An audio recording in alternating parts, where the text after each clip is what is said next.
YCP హయాంలో రఘురామును target చేస్తూ హైదరాబాద్లో ఆయన ఇంటి చుట్టూ పెట్టిన నిఘా సిబ్బందిలో ఒకరు తనపై దాడి చేశారని పెట్టిన ఎఫ్ఐఆర్ను సుప్రీంకోర్టు కొట్టివేసింది. రఘురామ గచ్చిబౌలి బౌల్టర్ హిల్స్లో నివాసం ఉండేవారు. ఆయన ఇంటి వద్ద ఓ వ్యక్తి అనుమానాస్పదంగా తిరుగుతూ ఉండడంతో అనుచరులు పట్టుకున్నారు. తాను ఏపీ పోలీస్ డిపార్ట్మెంట్లో పనిచేస్తానని చెప్పుకొచ్చాడు. కానీ అతని వద్ద ఐడి కార్డు కూడా లేకపోవడంతో పోలీసులకు అప్పగించారు.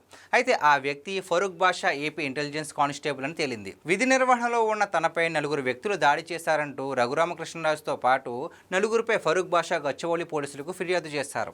గచ్చిబౌలి పోలీసులు రఘురామ్తో పాటు ఆయన కుమారుడిపై కూడా కేసు పెట్టారు.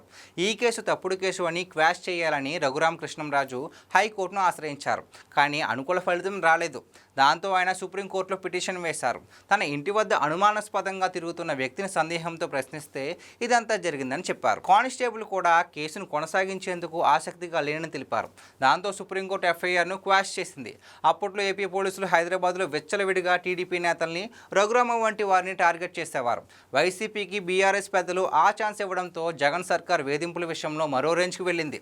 ఆ కేసులన్నీ ఇప్పుడు తేలిపోతున్నాయి.